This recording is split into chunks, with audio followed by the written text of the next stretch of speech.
샬롬 반갑습니다. 송태성 목사입니다. 우리 무더웠던 7월과 8월이 끝났고요. 아마 여름 사역 하시느라고 바쁘게 보내셨을 거라고 생각이 듭니다. 우리 전반기에 3번의 시간의 교사 교육 가졌는데요. 이제 후반기에 2번의 시간을 더해서 총 5번의 교사 교육 시간을 가지고자 합니다. 저는 4번째 시간, 어떻게 하면 우리가 주일학교를 활성화시킬 수 있을 것인지, 좀 더 역동적이고 힘있고 활발한 주일학교로 이뤄 나갈 수 있을 것인지에 대해서 이야기를 나누고자 합니다. 우리 그렇잖아요. 분위기가 참 중요합니다. 주일학교에 왔는데 아이들이 정체되어 있고 침체되어 있는 그런 느낌이 든다면은 정말 좀 사역하는데 기운이 빠지지 않을까 싶어요. 어디 좋은 교회 간다고 하면 어떤 느낌이 들까요? 좀 더 역동성 있고 뭔가 움직이는 것 같고 활발하며 서로 간에 친밀함이 있고요. 웃음이 많은 교회. 그런 교회가 좋은 교회라고 생각되지 않으십니까? 그런데 우리 현재 주일학교는 어떨까요? 우리 함께 그 이야기를 좀 나눠보고자 합니다. 주일학교 활성화 당연히 필요하죠. 근데 정체된 주일학교의 특징이 있다고 합니다.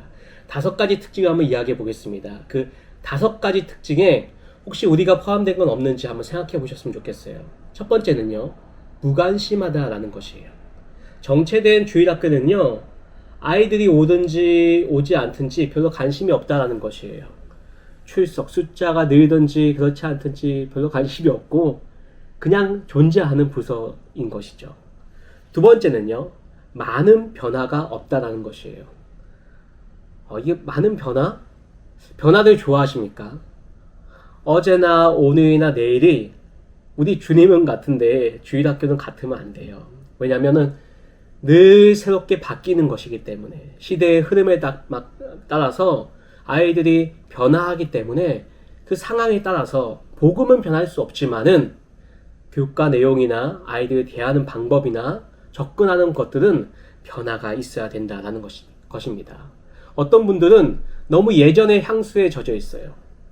예전에 좋았다, 예전에 이렇게 했다라고 하는 것이죠. 하지만 예전과 지금은 다릅니다.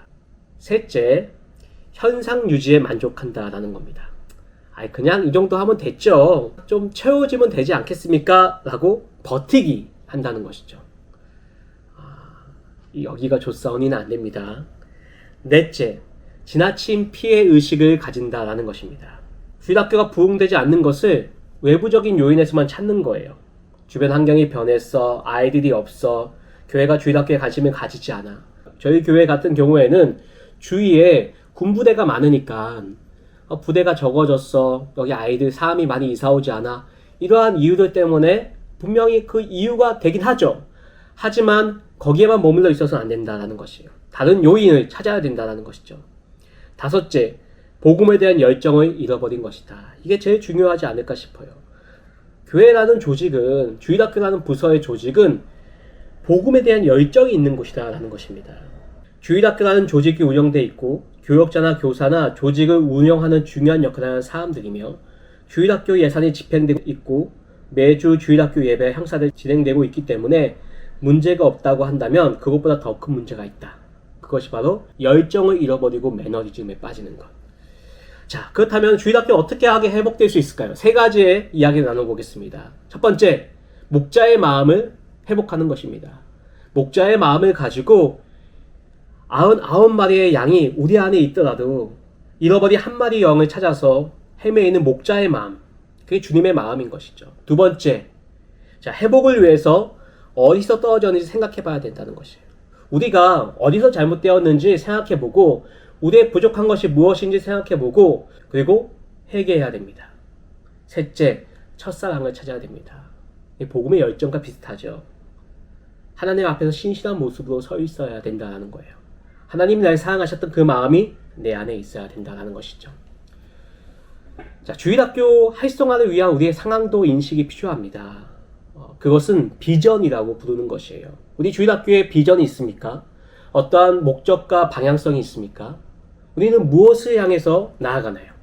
단지 좋은 교육자가 오셔서, 능력 있는 교육자가 오셔서 그때 한번 반짝이게 해준다면은 그것은 비전이 있다고 볼 수는 없어요. 더 큰 비전이 있어야 돼요. 교육자는 바뀌잖아요. 하지만 교회는 바뀌지 않아요. 그리고 그 비전 또한 바뀌면 안 됩니다. 물론 교육자가 오셔서 우리의 나아갈 방향을 제시하시고 그 방향을 이야기할 수 있지만은 큰 틀에서의 우리의 비전은 필요하다라는 것이에요. 교육자는 촉진자 같은 역할을 하는 것이죠. 자, 슈퍼맨이 될 수는 없습니다. 가끔씩 보면은 담당 교육자에게 슈퍼맨이 되기를 원하시는 분들이 계세요. 다 해주길 원하시고, 다 이끌어주길 원하시고, 하나부터 10까지 해주시길 원하신다는 것이죠. 그러면은 나중에 그분이 빠져나가면은, 조직 위태로울 수 있죠. 위태롭다기보다는 어려워질 수 있다는 것이죠. 그리고 그 다음에 오시는 교육자도 힘들어집니다. 그래서 주일학교 활성화를 위해서요, 4가지 습관이 필요하다라고 볼 수 있어요. 그 4가지 습관 한번 이야기해 보도록 하겠습니다. 자, 첫 번째, 어떠한 습관이 있어야 되느냐? 활성화를 이루는 사역의 기초는 무엇에 있다? 기도에 있다라는 것입니다. 부흥을 위한 하나님의 백성들의 기도가 응답됨으로 활성화가 이루어진다라는 것입니다. 기도의 시간이 중요해요. 기도하는 시간. 그런 시간을 교사들이 사실 좀 많이 가져야 됩니다.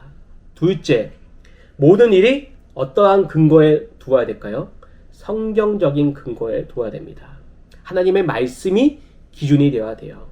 부흥도 숫자적인 것, 오늘 뭐 한 40명 나왔는데 한 60명 됐어, 이런 거에 치중하기보다는 정말 아이들의 삶이 변화되는, 말씀의 부흥이 되는 일이 필요합니다. 세 번째는요, 헌신이 필요합니다. 우리 선생님들 다 헌신하시죠? 정말 참 멋지다라는 생각이 듭니다. 그런데 때로는 주님께서 더 깊은 헌신을 요구하세요. 헌신 없이 부흥이나 활성화는 이루어질 수 없습니다. 넷째는 무엇일까요? 우리가 습관적으로 잘 잡아야 될 것은 전도라는 것이에요. 전도도 어린이 부흥을, 활성화를 위해서 반드시 필요합니다. 근데 전도는 누구만 해야 될까요? 아이들만 해야 될까요?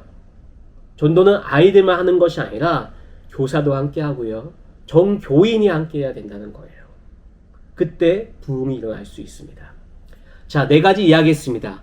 기도, 성경, 헌신, 전도, 이 습관을 통하여서 부흥의 기초가 닦아지고요, 이 습관들이 행동화되고 계속적으로 반복화되면은 부흥이 이루어지는 요소가 된다라는 것입니다.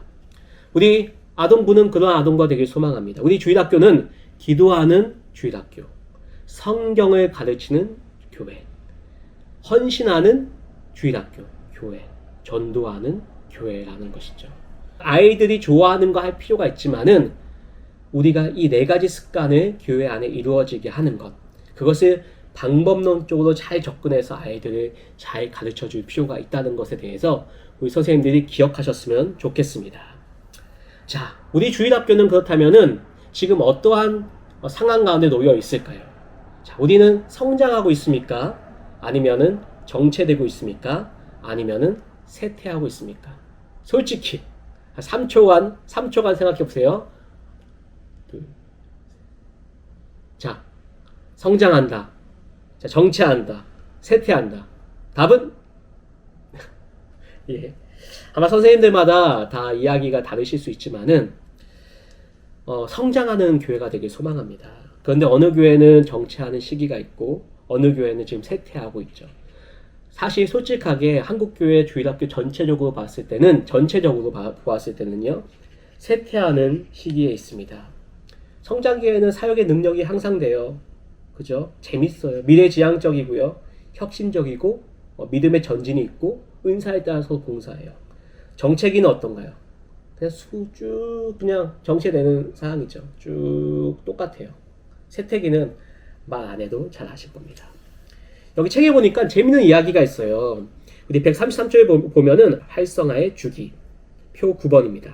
성장기, 정체기, 쇠퇴기에 있는데, 자, 성장기는 미래지향적이다, 비전에 이끌린다, 높은 위험 부담의 믿음. 아마 이것은 어린이들이 성교를 가야 됩니다 하면은, 성교 가면 어려운 일이 있을 수 있잖아요. 안 가면 편하잖아요. 그죠? 안 가면 뭐 누가 안 했다고 뭐라고 합니까? 괜히 그런 거 이제 막 주도해서 뭐 하고 났는데 어려운 일이 생겨요. 그러면은 참 힘들잖아요. 하지만 그럼에도 불구하고 이 사역이 우리 부서에 또는 우리 아이들에게 주일학교에 꼭 필요하다라는 마음이 든다면은, 그런 기대감이 있다면은 한다라는 것이죠. 그게 높은 위험 부담의 믿음이에요. 또 은사에 의한 봉사가 있고요. 재밌는 거는 돈, 재정, 투자를 아끼지 않는 것이죠. 반면에 정체기와 세태기, 정체기는요 현재 지향적이에요. 그리고 프로그램이 이끌어가고요. 힘든 사역들은 안 하려고 하고요. 그냥 그때마다 그냥 예산도 똑같고, 뭐 예산도 안 늘어나요. 뭐 3년 전이나 5년 전이나 지금 뭐 물가 상승률에 따른 것도 없이 그냥 뭐 똑같아요. 자, 세태기는 어떻을까요? 세태기는 과거지향적이고요. 구조 중심적이고요. 그냥 있는 거니까 있는 거예요. 있으니까 그냥 유지되는 거예요. 그리고 어려운 일을 안 하려고 그러고요. 우유부단하고요. 그냥 형편대로 하는 거죠. 이게 사실 우리의 신앙에도 비춰볼 수 있거든요. 우리의 신앙은 성장기입니까? 정책입니까? 세택입니까? 우리 아동부는 어떻나요? 우리 아동부는 성장하는 부서가 되기를 주님의 이름으로 축복합니다. 성장할 수 있는 미래지향적이고 가감하게 재정을 투자하고, 때로는 인간적으로 힘들어 보이는 일이라도 기도하며 말씀 중심으로 사역을 진행하고요. 아이들 한 명 한 명에 관심을 두고 목회하는 그러한 교육부서가 되길, 저희 부서가 되길 소망합니다. 자, 주일학교 활성화를 위한 핵심 요소들에 대해서 이야기해보자 합니다. 아이들이 왜 우리 주일학교에 와야 될까요? 아이들이 주일학교에 오면은 어떠한 과정을 통해서 성장하나요? 자, 그 목적이 이루어졌을 때 변화된 모습은 무엇일까요? 주일학교마다 비전을 새롭게 세워야 한다라고 합니다. 우리의 비전은 무엇인가? 작년과 똑같아서 안 돼요. 올해 우리에게 주시는 비전, 또 내년에 우리에게 주시는 비전, 앞으로 우리에게 주시는 비전이 무엇인가라는 거예요. 하나님이 주신 꿈이 무엇이고 하나님 우리에게 주고자 하는 마음이 무엇인가라는 거예요. 그냥 상황에 따라서 형편대로만 하는 것이 아니라 가감하게 미래를 바라보고, 이것이 하나님의 사역이니까 하나님의 일이잖아요. 그러니까 하나님이 그냥 두고 보는 일이 아니라 하나님께서 정말 이루어가는 일이라면은 이 사역이 하나님께 뜻하신 대로 세워간다라는 것입니다. 영혼 구원, 아이들의 믿음의 성장, 이것이 우리 주일학교 가운데 있었으면 좋겠습니다. 비전, 이것을 위해 기도했으면 좋겠어요. 하나님 우리에게 비전을 주시옵소서, 꿈을 주시옵소서. 이 아이들에게 하나님 주시고자 하는 꿈이 무엇입니까? 다음 세대를 이루고자 하는 꿈과 비전, 환상과 묵시가 무엇입니까? 말씀하여 주시옵소서라고 기도해야 되는 거예요. 그러면요 이 마음이 뜨거워집니다. 그냥 하나님이 주시거든요. 아까 맨 처음에 때 기도 이야기했잖아요. 기도 습관이 돼야 된다고 하면서 기도를 이야기했는데, 기도를 하면은 하나님을 찾으면요, 구하면요, 그게 끝이 아니라 하나님이 부어주시잖아요. 그러면은 내 마음이 불붙는 것 같아서 가만히 있을 수가 없어요. 안 할 수가 없어요. 멈출 수가 없어요. 그 마음이 불붙는 것 같아서요. 우리 선생님들, 우리 아이들을 위해서 꼭 기도해 주시기를 부탁드리고, 부서를 위해서 기도해 주시기를 부탁드리고, 담당 교육자를 위해서 기도해 주시기를 꼭 부탁드립니다. 비전은 우리 주일학교가 하나님 앞에서 어떠한 모습을 가져야 하며 어떤 일을 이룰 것인가를 결정하는 것입니다. 5년 그리고 10년 후에 변화된 우리의 모습, 그리고 하나님이 계획하고 예정하신 우리의 모습을 미리 그려보는 거예요. 핵심 사역들이 무엇인가 하는 것이죠. 사랑하는 우리 선생님들, 어떠한 사역들이 우리 아동부 가운데 필요할까요? 어떠한 일들을 해야 될까요? 우리 한번 그런 고민들로 머리를 맞대고요, 함께 해나갔으면 좋겠습니다.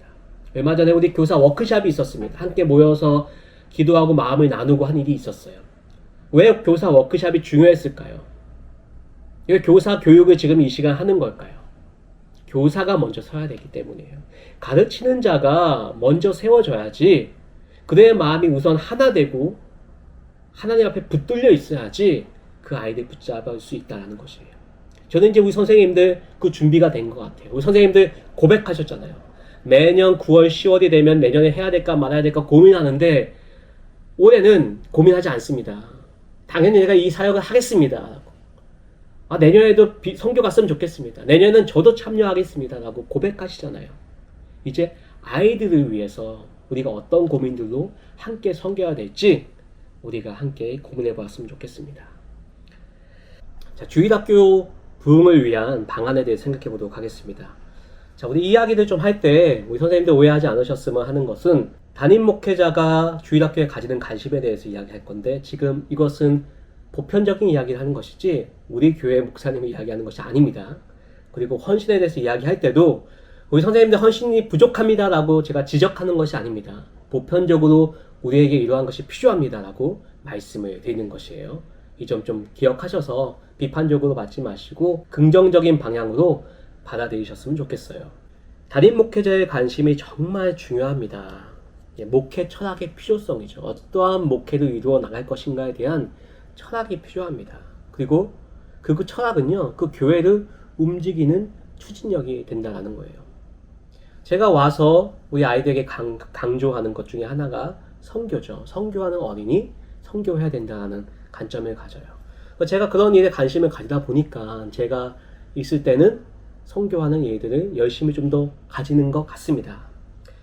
또 우리 교회의 전체적인 방향을 어떻게 이끌어 나갈 것인가에 대하여서 우리 목사님께서, 담임 목사님께서 우리가 많은 그런 생각과 마음을 나눠 주셔야 돼요.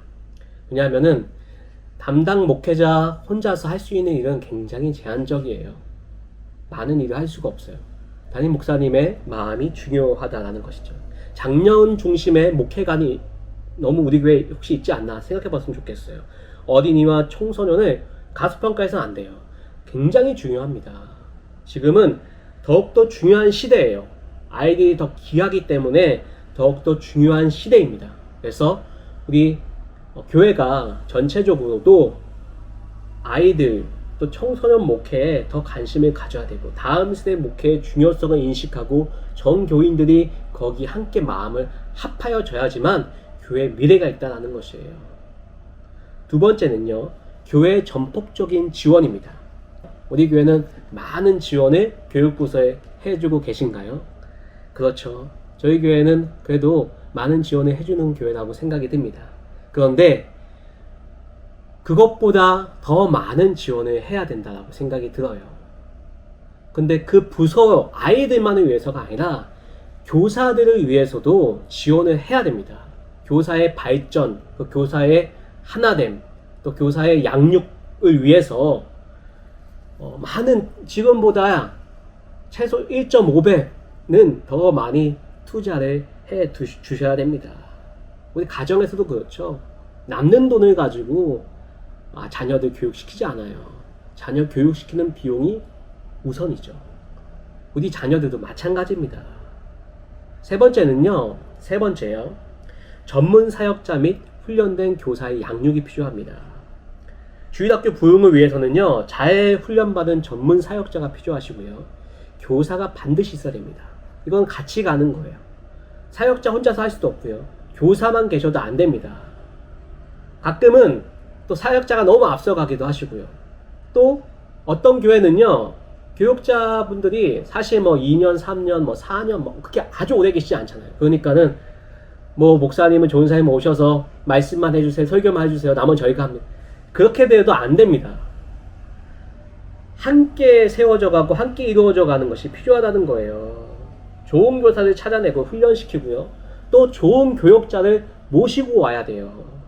교육자는 전문성을 갖춘 사람입니다. 신학을 배우고요, 목회적인 전문성이 있고요, 또 그것을 어떻게 이루어 나갈 것인가에 대한 전문성이 있다는 거예요. 좋은 교육자가 필요합니다. 반드시 필요합니다. 거기에 아끼지 마세요. 유비가 제갈량을 삼고초려했듯이 그 좋은 책사 한 명이 총나라라는 나라를 이렇게 건재하게 만들었잖아요. 저는 그래서 우리 이동동부교회에 있는 것이 행복합니다.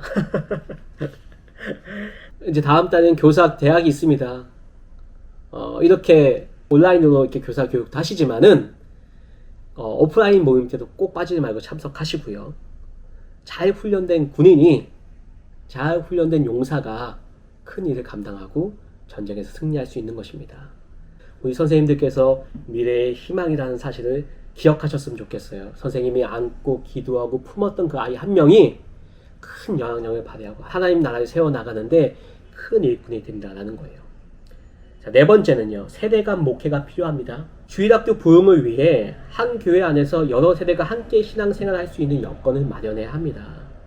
성공적인 교회는요, 세대 간의 관계가 계속 이루어지고요, 세대 간의 목회가 이루어지고요, 다세대 목회, 새로운 패러다임으로 전환되고 있다는 것이에요.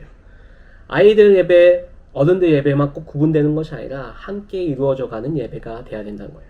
아이들도 어른들을 이해하고 어른들도 아이들을 이해하고 서로의 예배 가운데 참여하고 함께 교류할 수 있는 그런 예배가 돼야 돼요. 우리가 가끔씩 불신자를 위한 예배, 열린 예배 또 할 때 좀 이 형식을 바꿔서 좀 더 불신자들이 좀 편하게 드릴 수 있는 예배 형태를 가지잖아요. 근데 지금은 어떤 이야기를 하는 줄 아세요?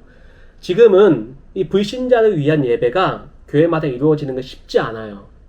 오히려 기성세대가요, 다음 세대를 위한 예배, 다음 세대를 위해서 열린 예배, 다음 세대를 이해하기 위해서 함께 드리는 예배로 전환되고 있다는 것이에요. 왜냐하면 다 올라오는 아이들조차 변화시키지 못하고 이들이 세상 가운데 다 빠져나가니까요. 이게 어른들의 몫이에요. 세대 간의 목회가 그래서 필요하다는 겁니다. 조화를 이루어 나갈 수 있는 것, 미래를 함께 꿈꿀 수 있는 목회가 필요하다라고 말씀을 드립니다. 네, 이제 마지막으로 리더십에 대해서 잠시 이야기하고 마치려고 합니다. 다음 세대를 위해서 바른 리더십이 서는 것, 리더십의 중요성에 대해서는 몇 번 이야기해도 우리가 다 알고 있습니다. 얼마나 중요한지.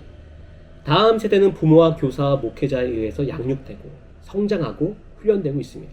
만약 목회자, 교사, 부모가 미성숙한 리더라면 어떨까요? 다음 세대들이 잘 자라날 수 있을까요? 반대로 성숙한 영적 리더로 인해서 많은 영혼이 영적으로 살아날 수 있다는 것입니다. 교회 부흥에 있어서 어린이들의 교육 부서의 중요성이 진짜 큽니다. 어른들만 부흥한다고요? 아닙니다.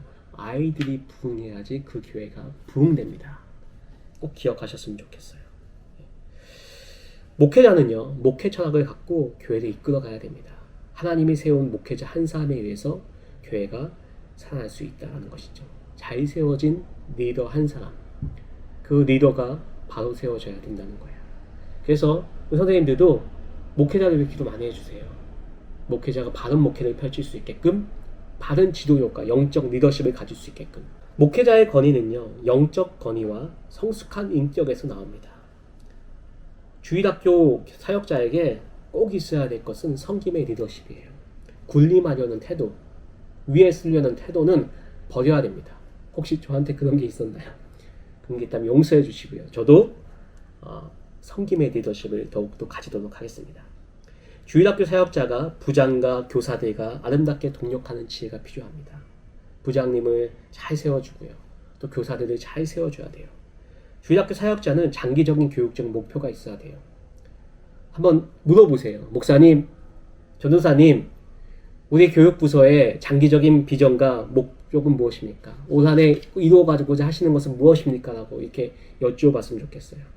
그래서 준비하게끔 하게끔요. 때로는 담임 목사님께 여쭤보세요.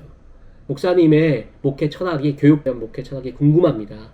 목사님 알려주세요. 그게 뭐예요? 이렇게 따지는 것이 아니라 그 목회적 방향에 맞게끔 우리가 함께 나가고자 합니다. 그렇게 준비하겠습니다. 그렇게 기도하겠습니다는 겸손한 마음으로 물어봐야 된다는 거죠. 또한 목회자는요, 사역의 기술을 갖추고 있어야 됩니다. 무엇보다 어린이를 영적으로 인도하는 능력을 가지고 있어야 돼요. 그게 중요해요. 가끔씩 어떤 분들은 재밌는 목사님 좋아요, 운동 잘하는 목사님 좋아요, 컴퓨터 잘하는 목사님 좋아요, 또 어떤 교회는 운전 잘하는 목사님 좋아요. 제일 중요한 기술은 뭘까요? 제일 중요한 건 뭘까요? 영적인 가르침을 할 수 있는, 영적으로 아이들을 인도하는 능력이 있어야 돼요. 그것이 목회자의 첫 번째입니다. 공부 많이 하셔가지고 박사야, 그게 중요한 것이 아니라요, 정말 우리 아이들 한 명을 위해 기도할 수 있고 그 아이들 품어줄 수 있는 영적인 리더십과 영적인 섬김의 모습이 있어야 되는 거예요. 그게 제일 중요해요. 아이들이 믿음으로 성장할 수 있게끔. 그죠? 신실하고 좋은 주일학교 사역자가 많이 있어야지 주일학교가 부흥되고 한국교회도 함께 부흥될 수 있다는 것입니다. 이 리더에 대해서 한 가지만 더 이야기하고 싶습니다. 하나님은 준비된 사람을 통해 일하신다는 거예요. 하나님은 신실한 믿음의 사람들을 준비시키시고요, 그들을 통해 일하십니다. 리더십을 발휘해야 할 중요한 순간에 준비되지 않은 지도자, 준비되지 않은 리더 모두에게 실망감을 줄 수 있고요. 전진할 수 없습니다. 우리 선생님들도 꼭 기억하셨으면 좋겠어요. 혹시 우리 선생님들 주일에 그냥 아침에만 9시에 그냥 왔다가 1시간 반 정도 있다 가시진 않으시죠? 기도 한 주간 준비하시고 영적으로 세워질 수 있게끔 내가 준비되어야 돼요. 그렇지 않으면은 영적인 일은 할 수가 없습니다. 하나님의 일을 감당할 수가 없습니다. 아이들을 품어줄 수가 없습니다. 그거는 꼭 필요해요. 우리 선생님들도 그런 모습은 기억하시면 좋겠어요. 우리 부서에는 없지만 가끔씩 누구하고 친해서 와서 이것을 그냥 커뮤니티, 동호회식으로 생각을 하세요. 아이들 잠깐 보는 생각으로 교사도 임하세요. 그러시면 안 된다는 거예요. 주중에 아이들하고 이야기 통화 또는 토크를 통해서 교류하시고요. 아이들을 위하여서 마음도 열고요. 때로는 지갑도 열고요. 섬길 수 있는 마음이 있어야 됩니다. 아이들을 품어줄 수 있어야 돼요. 아이들에게 멘토가 되셔야 돼요. 영적인 리더십을 가지셔야 돼요. 제일 중요한 건 뭐라고요? 강조합니다. 담당 교육자를 모실 때 제일 중요한 거, 영적으로 우리를 이끌어 줄 수 있는 사람인가? 목사님이 잘생겼네, 못생겼네, 키가 크네, 작네, 남자네, 여자네. 이런 외부적인 환경은 그렇게 중요하지 않아요. 정말 중요한 건 뭐라고요? 영적인 리더십이요. 선생님들에게도 마찬가지예요. 저희 어머니는 초등학교밖에 안 나오셨어요. 하지만 저에게 영적인 엄청 큰 영향력을 미치셨어요. 기도해라. 하나님 널 붙들어 줄 것이다. 하나님 신실하신 분이다. 그런 이야기는 늘 들었어요. 잔소리와 같이. 저한테 그거보다 더 큰 가르침을 주신 분이 없습니다. 학력이 높다고 교학교 교사 잘하는 거 아니에요. 부자라고 해서 잘하는 거 아니에요. 정말 아이들을 사랑할 수 있는 마음, 영적으로 아이들을 터치할 수 있는 마음이 교사들에게 필요합니다. 그 마음이 있으면 하나님께서 부어주세요. 하나님의 일이잖아요.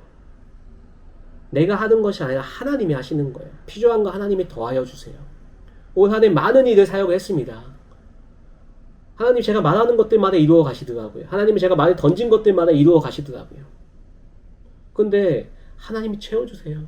하나님 부어주세요. 하나님 인도해주세요. 하나님이 세우셨으면 그렇게 하는 거예요. 선생님을 그 자리에 세우셨습니다. 하나님께서 너무너무 중요한 자리에 세우셨어요. 대충 하려고 생각하지 마시고 그냥 하려고 생각하지 마시고요. 우리 선생님들이 기도로 준비하셨으면 좋겠어요. 혹시 부서에서 나는 보조교사야. 나는 찬양팀 반주만 해. 그렇기 때문에 그렇게 크게 없어도 되겠지라고 생각하신다면 그것 또한 오산입니다. 연주하는 동안에 임하는 은혜, 또 보조로 섬기는 동안에 임하는 은혜가 있어요. 다 모든 것이 합력하여 선을 이루는 거예요. 기도로 준비하시고 기도로 하나님께 여쭈시고 은혜를 구하세요. 하나님이 그렇게 해나가실 것입니다. 사랑하는 선생님들, 오늘 활성화에 대해서 이야기 나누었습니다. 주일학교 활성화 쉽지 않죠. 저 또한 한계를 느낍니다. 저의 작은 능력으로 인하여서 제 자신의 한숨 쉴 때가 있고 답답할 때가 있어요. 왜 더 잘하지 못할까? 라는 그런 생각이 들 때가 있어요. 하지만은 그 또한 때로는 교만이라고 생각이 듭니다. 하나님께 맡긴 대로 기도하며 섬기고 하나님 은혜를 구한다면은 하나님께서 반드시 이루어나갈 것이라 믿습니다. 세상이 변했다고 합니다. 저희도 변해야 됩니다. 하지만은 복음의 핵심 예수 그리스도의 진리는 말씀은 1.1핵도 변하지 않습니다. 그 말씀 오늘도 살아서 저를 만나주셨던 선생님을 만나주셨던 하나님께서 오늘 우리 아이들을 만나시고요. 이제 우리의 세대가 지나면 하나님께 그 아이들을 통하여서 또한 다음 세대를 준비시키시고 하나님 나라를 이루어 나가실 거예요. 우리는 그 일을 위해서 잠시 쓰임받는 것입니다. 하나님께 맡겨드리면 하나님이 할 것입니다.